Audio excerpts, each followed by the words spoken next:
अब यही फागुन 21 गते हुन गइरहेको निर्वाचनलाई लक्षित गरेर निर्वाचन आयोग, सरकार तथा आम सर्वसाधारणहरू निर्वाचनमय भएका छन्। देश नै निर्वाचनमय भइरहेका बेला चर्चा भने बालेन र ओलीकै छ।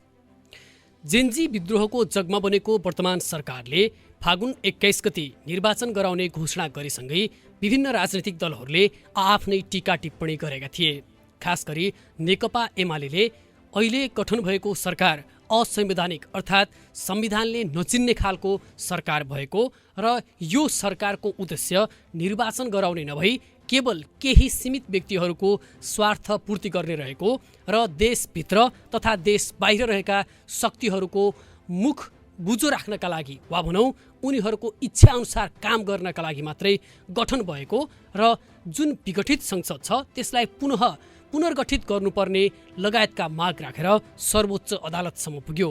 तर पछि मात्रै नेपालका अहिलेका प्रधानमन्त्री तथा पूर्व प्रधान न्यायाधीश सुशीला कार्कीले तीन तहकै छलफलहरूलाई निरन्तरता दिनुभयो। खास गरी उहाँले नेपालमा रहेका प्रमुख दलहरू नेपाली काङ्ग्रेस, नेकपा माओवादी केन्द्र, हाल चाहिँ नेपाली कम्युनिस्ट पार्टी र एमालेसँग चाहिँ आफ्नो वार्तालाई घनीभूत पारिसकेपछि एमाले पनि अन्ततः निर्वाचनमा होमिएको छ। निर्वाचनमा होमिएसँगै नेकपा एमालेका अध्यक्ष एवं पूर्व प्रधानमन्त्री केपी शर्मा ओलीको निर्वाचन क्षेत्र नम्बर 5 जुन झापामा छ त्यहाँ पुगेका छन् काठमाडौँ महानगरपालिकाका निवर्तमान नगर प्रमुख बालेन्द्र कुमार शाह बालेन नाम सुन्ने बित्तिकै धेरै व्यक्तिहरूको मस्तिष्कमा एउटै कुरा आउँछ।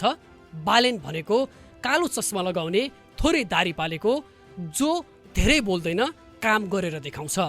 काठमाडौँ महानगरपालिकाको नेतृत्वमा रहिरहँदा पनि बालेन्द्र शाहले कुनै अन्तर्वार्ता दिएनन्, कुनै प्रेस कन्फरेन्स राखेनन्। तर महानगरपालिकाका जुन बैठकहरू थिए ती भने लाइभ गरे। यसबाट के बुझिन्छ भने बालेन्द्र शाह आफैमा अपारदर्शी व्यक्ति भने होइनन्। उनी पारदर्शितालाई जोड दिन्छन्, तर उनी मुखरित रूपमा एक्स्ट्रोभर्ट अर्थात् बहिर्मुखी नभएर अन्तर्मुखी प्रकृतिका छन्। तिलै बालेन्द्र शाह काठमाडौँ महानगरपालिकाको नेतृत्व बीचमै छोडेर राष्ट्रिय स्वतन्त्र पार्टी अर्थात् घन्टी चुनाव चिन्ह भएको राष्ट्रिय स्वतन्त्र पार्टीमा लागिसकेपछि राष्ट्रिय स्वतन्त्र पार्टीले उनलाई भावी प्रधानमन्त्रीका रूपमा अङ्गीकार गरेको छ। भावी प्रधानमन्त्रीको उम्मेद्वारको रूपमा बालेन्द्र शाहलाई लिएसँगै देशभरि बालेनमय भएको राष्ट्रिय स्वतन्त्र पार्टीले जिकिर गरिरहेको छ। तर उता पुनः प्रधानमन्त्री बन्ने र आफूले विगत धेरै वर्षदेखि जित्दै आएको निर्वाचन क्षेत्र नम्बर 5 जुन झापामा छ त्यो क्षेत्रमा पुनः आफ्नो जितलाई दर्ता गराउने दाउमा छन् नेकपा एमालेका अध्यक्ष केपी शर्मा ओली। केपी शर्मा ओलीमाथि विभिन्न कटाक्ष पछिल्लो समय हुने गरेका छन्। खास गरी 2082 साल भदौ 23 र 24 गते भएको जेन्जी भनिने 28 वर्ष मुनिका युवा पुस्ताको विद्रोहपछि केपी शर्मा ओलीको अलोकप्रियता बढ्दै गएको छ। विगतमा चाहे भारतसँग सिमाना मिचेका विषयमा कुरा गर्ने सन्दर्भमा होस्, चाहे भारतले नेपालमा लगाएको नाकाबन्दीका विषयमा होस्, सत्यमेव जयते कि सिंहमेव जयते अर्थात् सत्यको जित हुन्छ कि तागतको जित हुन्छ भनेर दमदार भाषण गर्ने र लोकप्रिय बनेका केपी शर्मा ओली पछिल्लो समय खास गरी जेन्जी विद्रोहपछि भने अलोकप्रिय बन्दै गएको राजनीतिक विश्लेषकहरूले बताउने गरेका छन्। अब देशभरि 275 वटै क्षेत्रमा निर्वाचन भइरहेको छ। यसमा 165 वटा प्रत्यक्ष निर्वाचन क्षेत्र, त्यसै गरी 110 वटा समानुपातिक तर्फबाट गरी 275 जना सांसदका लागि भइरहेको निर्वाचनमा देशभरिकै चर्चा हुनुको साटो केवल एक ठाउँकै चर्चा धेरै चुलिएको छ। त्यो हो झापा निर्वाचन क्षेत्र नम्बर 5 जहाँ केपी शर्मा ओली र बालेन्द्र शाहको भिडन्त हुन गइरहेको छ भन्दा अतिशयोक्ति नहोला। त्यहाँ पुगेका विभिन्न सञ्चारकर्मी तथा विभिन्न जानकार र विश्लेषकहरूले आफ्नै तरिकाले विश्लेषण गरेका छन्। विगत दशकौँदेखि पत्रकारिता गर्दै आएका राजनीतिका विश्लेषक समेत रहेका, खास गरी पत्रकार नै भन्न रुचाइने टीकाराम यात्री झापा 5 को विभिन्न टोलहरूमा स्थलगत रूपमा अवलोकन गरेपछि भन्नुहुन्छ यसपालि सामान्यतया हेर्दा राष्ट्रिय स्वतन्त्र पार्टीकै पगला भारी पर्ने जस्तो छ। अहिले त यस्तो माहौल छ, आजको माहौल हेर्ने हो भने उम्मेदवारले मतदाता नावलीमा नाम दर्ता गर्ने क्रममा केपी ओलीजीको भन्दा पनि बालेन शाहहरूको समूहगत उपस्थिति बढी देखिन्थ्यो दमक बजारमा आफै गाडी चलाएर पुगेका बालेन पुग्दाखेरिको त्यो जुन किसिमको माहौल, हुटिङ र जय जयकार र क्रेज देखिन्थ्यो, ओलीकामा तुलनात्मक रूपमा त्योभन्दा कम देखिन्थ्यो। उहाँले भन्नुभयो जस्तै राजनीतिक क्षेत्रका जानकारहरूले पनि केपी शर्मा ओलीको घट्दै गएको लोकप्रियता वा भनौँ बढ्दै गएको अलोकप्रियता र बालेन्द्र शाह अर्थात् बालेनमय सर्वसाधारणहरू भइरहँदाखेरि यसपालि कसले तख्ता पलट गर्छ भन्ने विषय त्यति सजिलै भन्न नसकिने बताइरहेका छन्। त्यहाँका स्थलगत रूपमा बोल्ने सर्वसाधारण अर्थात् सञ्चारकर्मी वा भनौँ अन्य व्यक्तिहरूले पनि निर्वाचनलाई लिएर देशभरि चर्चा हुनुको साटो झापा 5मै सबैको ध्यान केन्द्रित भएको र जताततै बालेन्द्र ओलीकै चर्चा हुने गरेको बताएका छन्। बालेनले यहाँ 100% जित्यो। म नेपाली काङ्ग्रेसको, तर म यसपालि सूर्यमा हाल्दैछु। म सूर्य हराउने पक्षमा। केपीले हार्नुपर्छ। अनि घन्टी हो भाइ, घन्टी हो सिधै घन्टी हो। अहिले ओली बालेनको निकै चर्चा छ झापा 5मा। घन्टीले जित्छ। जितो यहाँ हावा त भाषा नान्नु हुँदैन भनेको घन्टी हो। घन्टी म यो क्षेत्र नम्बर 5 को भोटरले म नयाँलाई भोट हाल्ने हो। त्यसै गरी नेपाली राजनीतिका विश्लेषक पनि भन्न मिल्ने तर सक्रिय पत्रकारिता वर्षौंदेखि गर्दै आउनुभएका पत्रकार विजय पाण्डेले पनि अहिले भइरहेको निर्वाचनमय वातावरणमा ओली र बालेनको चर्चा हुनु स्वाभाविक भएको बताइरहेका छन्। उनकै शब्दमा भन्ने हो भने पपुलिस्ट अर्थात् लोकप्रियताका लागि जे पनि गर्नका लागि पछि नपर्ने व्यक्तिहरू पनि यो चुनावमा होमिएको बताएका छन्।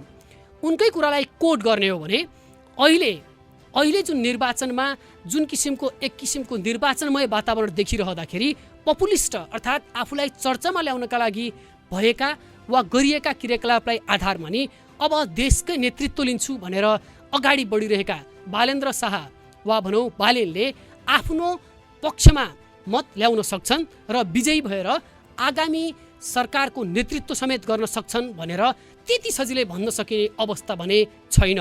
किनभने विगत धेरै वर्षदेखि हालसम्म जति पनि चुनाव लडे त्यसमध्ये केवल एक पटक मात्रै असफलताको स्वाद चाखेका केपी शर्मा ओली त्यस पश्चात भने कहिले पनि स्वादविहीन भएका छैनन् वा भनौँ निर्वाचन हारेका छैनन्। यो सन्दर्भमा पुनः महाधिवेशन गरेर पार्टीको नेतृत्वदायी भूमिकामा बसेका केपी शर्मा ओलीले पुनः आफू त्यो ठाउँबाट जितेर पुनः प्रधानमन्त्री बन्ने र देशलाई हाँक्ने बताइरहेका बेला बालेन शाहले भने अब पुरानो पुस्ताको काम नरहेको भन्दै आफ्नो उम्मेदवारी घोषणा गरेका हुन्। कतिपयको भनाइलाई मान्ने हो भने बालेन्द्र कुमार शाह बालेनलाई फसाइएको छ।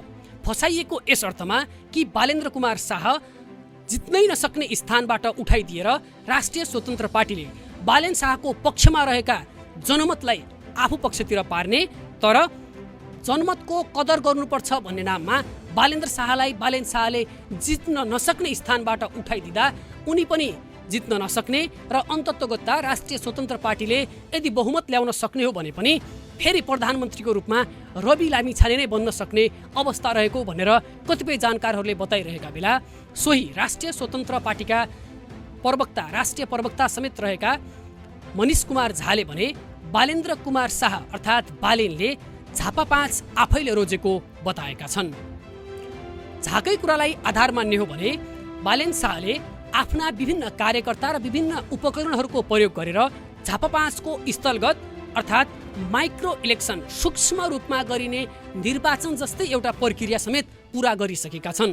उनले झापा 5 का विभिन्न टोलमा पुगेर मेरो पक्षमा कतिको जनमत छ त भन्ने कुराको विश्लेषण गरेर मात्रै झापा 5 मा गएको भन्ने किसिमको आशय झाको भनाइबाट पाइन्छ। यसरी हेर्दा बालेन शाह युवा पुस्ताको नेतृत्व गरेर निर्वाचनमा गइरहेको र केपी शर्मा ओली जो पूर्व प्रधानमन्त्री र हाल नेकपा एमालेका अध्यक्ष समेत हुनुहुन्छ उहाँलाई चाहिँ पुरानो पुस्ताको रूपमा लिइएको छ। तर राजनीतिक विश्लेषकहरूकै कुरालाई आधार मान्ने हो भने विचार र काम गर्ने क्षमताले गर्दा कोही पनि व्यक्ति युवा या बुढो अर्थात् पुरानो हुने भएकाले केवल उमेर र पार्टीको गठन भएको अवधिले मात्रै पुरानो दल वा नयाँ दल भन्न भने मिल्दैन। राष्ट्रिय स्वतन्त्र पार्टी नेकपा एमाले मात्रै नभएर नेपाली काङ्ग्रेस, तत्कालीन अवस्थाको माओवादी केन्द्र र हाल बनेको नेपाली कम्युनिस्ट पार्टी लगायतका दलहरूले नेपालमा निर्वाचनमय वातावरणमा आफ्नो पक्षमा भोट पाउन् भन्नका लागि विभिन्न पहल गरिरहेका छन्। यद्यपि आधिकारिक रूपमा उनीहरूका एजेन्डाहरू के हुन्, उनीहरूले जनताका मागहरूलाई कसरी सम्बोधन गर्न सक्छन् भन्ने विषयलाई केन्द्रित रहेर पूरा गर्नका लागि भने सम्बन्धित पार्टीको घोषणापत्र अर्थात् मेनिफेस्टो नै आवश्यक पर्दछ। त्यो घोषणापत्र बालेन शाह वा भनौँ उनको पार्टी राष्ट्रिय स्वतन्त्र पार्टीले के कस्ता एजेन्डा सहितको घोषणापत्र जारी गर्दछ र नेकपा एमाले के कस्ता किसिमका घोषणापत्र जारी गर्दछन् त्यसबाट थाहा हुनेछ र मतदाता पनि जसले अहिले नै कसलाई भोट दिने भनेर मनसाय बनाइसकेका छैनन् उनीहरू पनि निश्चित हुनेछन् कि कसलाई भोट दिने भनेर। त्यसैले देश केपी शर्मा ओली र बालेन्द्र कुमार शाह बालेनमय भइरहेका बेला अन्य निर्वाचन क्षेत्रको भन्दा बढी चर्चाको विषय झापा 5ले पाउनु स्वाभाविकै हो। अब हेरौँ के हुन्छ।